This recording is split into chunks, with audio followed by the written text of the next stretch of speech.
Bonjour à tous, bienvenue sur Parlons Réal.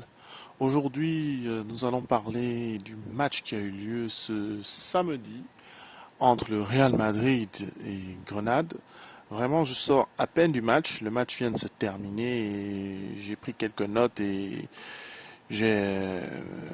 voilà, je vais faire une analyse à chaud, vraiment à chaud.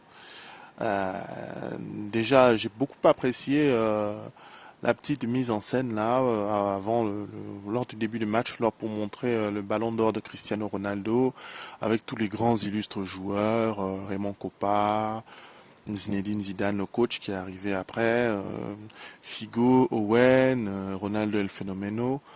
Voilà, c'était vraiment classe. Quand on voit ça, on ressent vraiment ce qu'est le Real de Madrid, quoi. On voit vraiment la classe, le talent, le côté bling bling. Voilà, tu avais qu'à voir comment les mecs étaient. Ils étaient tout élégants. C'était magnifique. J'ai beaucoup apprécié. Euh, voilà, le match du Real, on va en parler. Et il y a quand même pas mal de choses à dire.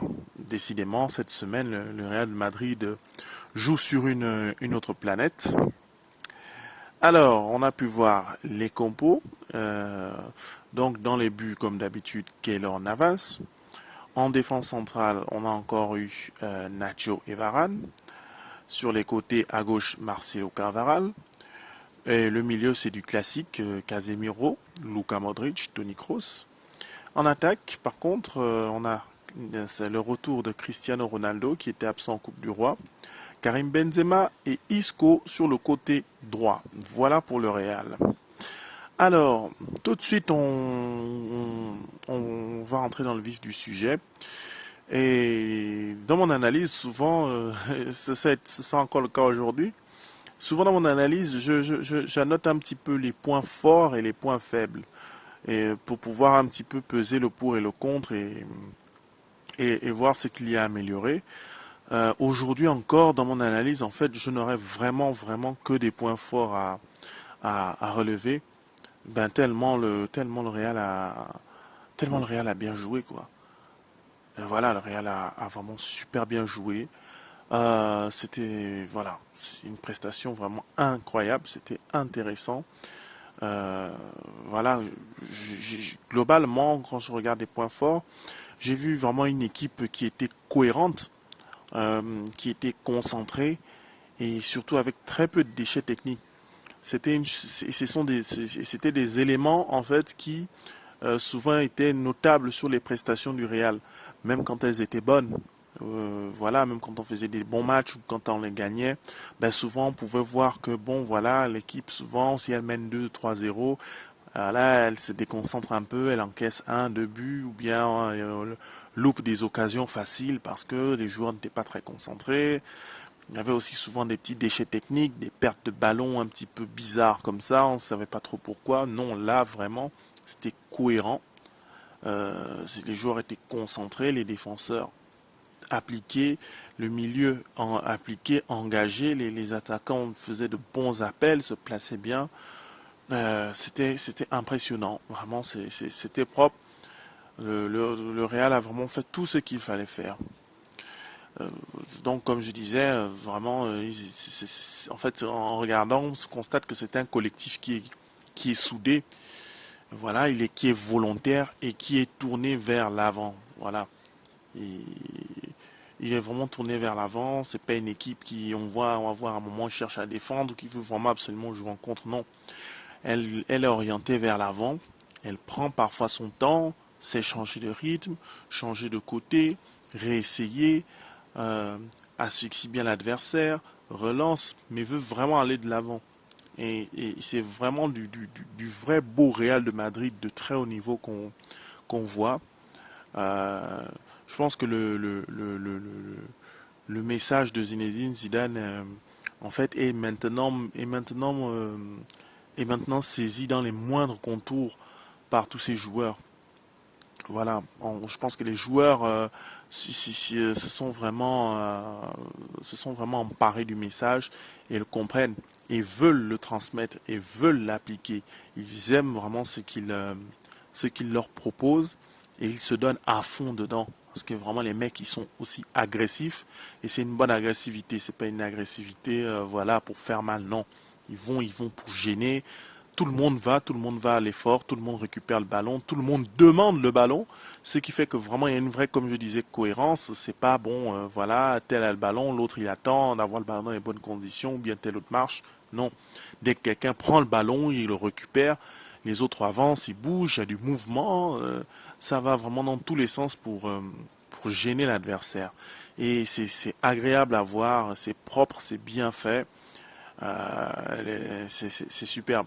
Je crois que la vision du foot que se fait Zidane, on la voit maintenant là à 100%. Sur ces deux matchs, on l'a vraiment vu à 100%. Avant, il y avait encore peut-être des petites erreurs, il y avait quelques petites imperfections. Je dis pas que c'est parfait à 100%, mais je pense que sur 10, on peut mettre facilement un 9. Voilà, c'est mon point de vue. Je trouve que c'est vraiment méga intéressant ce que le Real propose et la philosophie que Zidane donne. À ce rythme-là, je pense que voilà, quoi, on peut battre facilement le record à venir là. Et la Liga est vraiment de bon augure, vu comment les choses évoluent. C'est plus qu'impressionnant. Alors, moi aussi, en regardant comme ça, j'ai constaté certaines choses. C'est que là où Zidane fait vraiment fort, hormis son petit aspect tactique où on voit l'équipe est vraiment en mouvement, agressif, sait se replacer, et sait vraiment bien creuser les trous dans les défenses adverses, c'est qu'en fait, Zidane, en tout cas pour l'instant, il arrive à magnifier ses joueurs. Il arrive à faire en sorte que ses joueurs jouent à un tout autre niveau. Ils avaient un certain niveau, même s'ils étaient très bons, on les voit se dépasser, on les voit vraiment faire un dépassement de fonction. On les voit vraiment se donner, on les voit vraiment jouer à un autre niveau, quoi. Euh, voilà, par exemple, on va voir Rames qui était vraiment sur le déclin. Voilà, il reprend confiance en lui. On le voit en ce début d'année et même lors de la Coupe du Monde et des matchs de Coupe du Roi, là. Vraiment, il lui donne sa chance, quoi. C'est qu'il était vraiment sur le départ. Moi, je me disais vraiment que bon, Rames, il n'en a plus envie et peut-être que le Real n'y croit plus tellement. Mais en tout cas, pour le moment, ce qui ressort, c'est que voilà, quoi, ça marche. Rames marche sur l'eau et il fait des entrées intéressantes et il fait des bons matchs quand il est titulaire pour le moment. Et en tout cas, il revient vraiment bien. Il y a aussi, par exemple, je prends notre exemple, c'est Nacho. Nacho qui est de plus en plus fort, qui s'impose vraiment et qui devient un défenseur de plus en plus accompli. Mais on va continuer, je vais revenir en détail encore tout à l'heure, vraiment un petit peu plus en profondeur. Maintenant, comme j'ai un petit peu analysé les points forts de manière globale, en regardant un petit peu la cohérence de l'équipe, le collectif, et puis l'effet Zidane, on va dire, on va appeler ça comme ça. Là, on va regarder de façon détaillée un petit peu les performances des différents protagonistes qui, voilà, il y a pas eu de mauvaises performances, quoi. Je pense que tout le monde a été bon.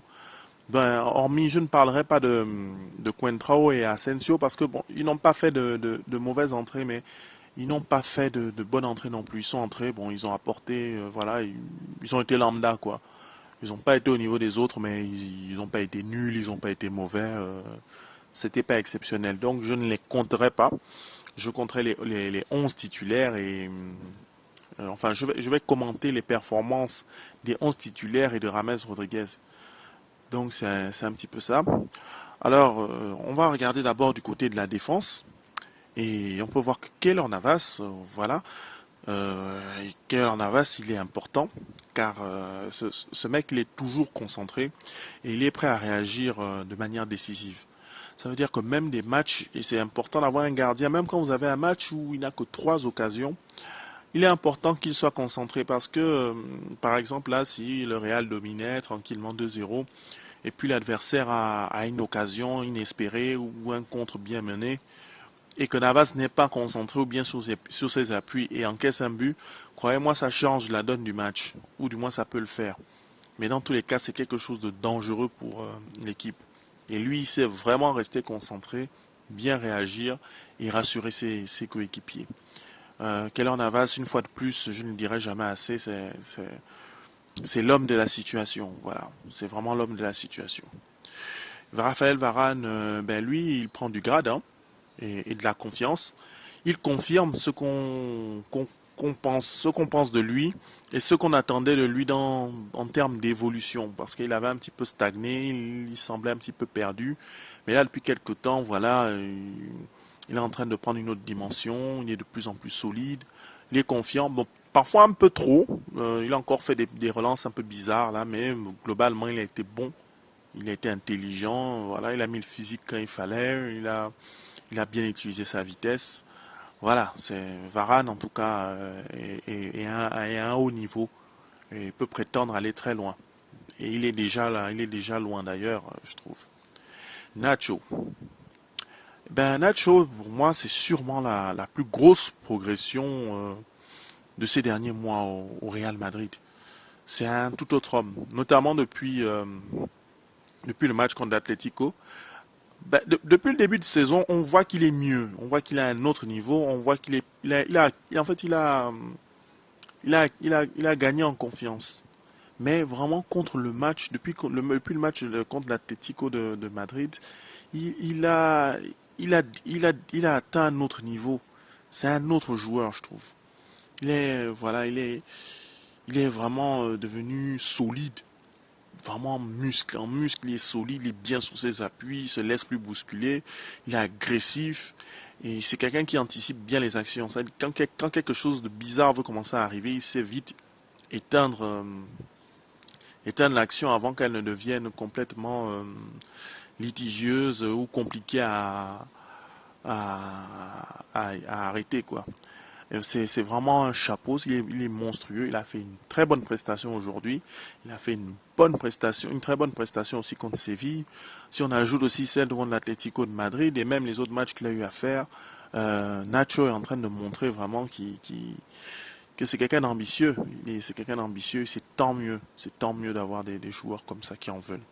Pas seulement des joueurs qui demandent du temps et qui passent leur temps à le réclamer sans réellement le valoir. Alors de l'autre côté, on a Carvaral à droite. Ben, offensivement, il a été puissant et défensivement presque infranchissable. En fait, il nous a fait du Carvaral, quoi. C'est probablement l'un des joueurs les plus constants du Real de Madrid. Euh, voilà, il a été bon, il a été sur les actions, il a tenté, il s'est bien placé, il a perforé. En défense, il a été dur à passer. Voilà, du très bon Carvaral. Marcelo, mais ce mec, voilà, c'est un véritable spectacle à lui seul, quoi. Un niveau technique mais très élevé, vraiment, hein, il nous a sorti des contrôles, des gestes. Oh là là là là, ce qu'il a fait sur le but de Cristiano Ronaldo. Ouais. Mais Marcelo, il a l'air d'oublier que ses adversaires sont des pères de famille, quoi. Sont des pères de famille, ils ont des enfants qui les suivent à la télé. Voilà, ils ont des amis, c'est pas possible, Marcelo. C'est pas vrai. Tu es un malade, toi. C'était fou, c'était dingue. Non, mais techniquement, ce mec, il a un autre niveau. Je pense qu'on peut dire sans rougir que c'est le meilleur latéral gauche du monde. J'aime pas affirmer des choses comme ça, mais vraiment en ce moment, et depuis quelque temps, Marcelo à gauche, il n'y a pas homme pour lui. Il est superbe, voilà. Offensivement, il est important. C'est l'un des hommes forts de ce Real de Madrid. Et bon, défensivement, voilà, il est au point, il fait ce qu'il faut. C'est bon, il est devenu bon défensivement. C'est pas un Juan Fran défensivement, mais il est bon. Mais quand tu fais le poids entre son apport offensif et défensif, voilà, défensivement, il a peut-être 6 sur 10. Offensivement, il est à 9. Ben écoute, qu'est-ce que tu veux? Voire à 10 même. Qu'est-ce que tu veux? Donc, voilà, Marcelo, il marche aussi sur l'eau. Casemiro. Eh ben, Casemiro, alias le tank, eh ben, il a roulé sur tout le monde, hein, comme d'habitude, comme le tank qu'il est. Il a aspiré tout le milieu de Grenade. Voilà. Tous les ballons que Grenade essayait d'envoyer avec Casemiro, que ce soit au milieu, vers la défense, même parfois aux abords de la défense adverse, il était là pour les empêcher de bien relancer. Voilà quoi. Il a vraiment aspiré tout le milieu de Grenade et a empêché à lui seul le milieu adverse d'exister. Voilà. Il a fait son taf, il a fait son rôle d'essuie-glace. Voilà, il a été magnifique, il a été très bon. En plus, il nous met un beau but à la Inzaghi là, d'avant-centre, sur une superbe passe de James Rodriguez. Voilà, que demander de plus? C'était top. C'était superbe. Tony Kroos. Des Tony Kroos, voilà, propre, sobre, efficace, classe, vraiment superbe. Il a mené le jeu du Real avec sérénité et, comme je le disais, avec classe. Tranquille, il y a eu des contrôles propres, voilà, on a bien orienté le jeu, des passes précises, bien conserver le ballon, une bonne communication avec Luka Modric, une bonne corrélation, voilà, c'était voilà, du bon Toni Kroos. Sans trop forcer, voilà, il a fait son taf, excellent, très bon, voilà. Luka Modric, mais voilà quelqu'un aussi qui, voilà, en ce moment, voilà, il boit du Red Bull, quoi. Ça lui a donné des ailes. C'est incroyable. C'était une prestation, excusez-moi, j'en perds même les mots. Une prestation vertigineuse, astronomique. Il a joué dans une autre galaxie. C'était une partition de maestro. Luka Modric est le gendarme qui changerait le visage de n'importe quelle équipe, à lui seul, voilà. Avoir un joueur comme ça vous changerait n'importe quelle équipe. Euh, il a été sublime, il a été magnifique, il a mené l'équipe, voilà, c'était du Luka Modric de très haut niveau. Alors, CR7, voilà, c'est Cristiano Ronaldo, une bonne prestation, voilà, il a été correct, il a été concerné collectivement, il allait prendre les ballons, il a fait des passes, il a beaucoup fait il a beaucoup fait d'appels, voilà, il était là. Voilà, le ballon d'or reste dans sa bonne lancée de ses dernières sorties. Voilà, il a fait le taf, il a mis son but, il aurait pu en mettre même peut-être plus. Voilà, c'était du bon Ronaldo qui voulait jouer avec ses coéquipiers, qui a marqué. Voilà, il est co-leader pour le moment des meilleurs buteurs de la Liga. Tranquille, rien d'extraordinaire, rien de mauvais. C'était du bon. Karim Benzema, voilà, Karim Benzema, intelligent, décisif et généreux. Il montre pourquoi il est parmi les meilleurs attaquants au monde, quoi. Ce mec, il sait lire le jeu, il sait donner les ballons, il sait provoquer les actions et il sait marquer. Il a marqué aujourd'hui d'ailleurs. Voilà, du très haut niveau. Isco. Isco, voilà, il a été très bon. Il a joué un peu plus simple que d'habitude. Il n'a pas essayé trop de dribbles compliqués ou de faire le beau jeu. Il a vraiment joué simple. Il a fait des crochets ou des petits gestes quand il le fallait. A tenté des bonnes passes bien précises. Voilà, c'était du bon jeu. C'était simple. C'était posé. Et en plus, il a mis un doublé. Voilà. Isco, voilà, il reste aussi dans cette dynamique, quoi. C'est quelqu'un qui en veut vraiment. Et c'est tant mieux. C'est tant mieux. C'est parce que c'est la raison pour laquelle l'équipe joue bien, quoi. Tout le monde en veut vraiment et tout le monde veut aller de l'avant. Voilà. Et enfin, Rames Rodriguez qui a fait une très bonne rentrée. Comme je le disais, il semble retrouver de sa superbe et il s'engage vraiment dans le jeu. Voilà, on le voit défensivement plus concerné, il essaie de bien récupérer les ballons, il se dédouble, il se place bien, il tente bien les passes, il joue intelligemment, voilà, c'est du bon Rames, c'est ce Rames Rodriguez là qu'on veut. Apparemment Zidane est en train de le ramener doucement vers les sommets. On va d'abord voir aussi les choses vont évoluer, s'il va rester, s'il continuera à jouer à ce niveau, mais pour l'instant, tant mieux, c'est superbe. Et on souhaite le voir à ce niveau vraiment le plus longtemps possible. Alors, voilà, grosso modo, ce qu'on pouvait dire sur l'équipe de façon globale et détaillée sur les joueurs. C'était un bon match, c'était agréable à suivre. Le match est passé même vraiment très vite. J'ai pas senti le temps passer. J'étais même triste tellement c'était agréable. Voilà, c'était comme un bon dessert, quoi. C'était comme un excellent dessert que tu as dégusté, voilà, sans t'en rendre compte. Sans t'en rendre compte, c'était superbe. Donc voilà, je pense qu'on peut dire qu'en conclusion, le Real a sorti une prestation de très haut vol, et ce de façon continue. Et voilà, ouais, et pas une prestation périodique ou hachée ou bien à courant alternatif comme il le faisait souvent, qu'on va voir, voilà, ils font une très bonne, les très bonnes, ils font les 20 premières minutes sont excellentes, et puis la fin de la première mi-temps bizarre, début mauvais, mais les 20 dernières minutes, voilà, ils sortent une bonne prestation et mentalement ils surmontent la chose. Non, non. Là, c'était bon du début à la fin. Tout le monde était concentré.